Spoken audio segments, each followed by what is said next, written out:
est-ce que tu embauches les bonnes personnes? Est-ce que tu as bien cartographié? Tu sais, les tests de personnalité en RH, là, que tout le monde trouve ça Ouais. un peu soft, un peu...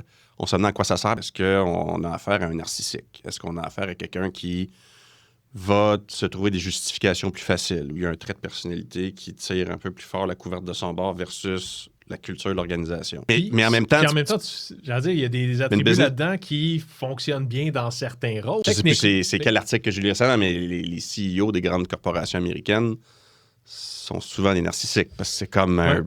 Ben, il y a C'est ce qui Christian fait en sorte Guy que il y a une couple de semaines sur un des épisodes qui disait exactement ça. Et puis, il expliquait qu'il y avait 4 grands types de narcissiques. Je t'en parle dans un cadre très fin, là, c'est-à-dire la personnalité dans le cadre du triangle de la fraude. Mais pour revenir au triangle, on a parlé des contrôles, on a parlé de la rationalisation. Après ça, c'est la pression, c'est le bout où l'employeur a à peu près pas de levier, si ce n'est que d'avoir une politique de rémunération juste et équitable. Fait que tu sais, les deux points ou les deux leviers, je te dirais, dans une compagnie pour réduire ton risque de fraude, c'est la force des contrôles internes et le tone at the top. Si la direction porte des messages extrêmement purpose-driven, qui renforcent une éthique forte, ça semble très soft, mais jour après jour après jour, ça fait son œuvre.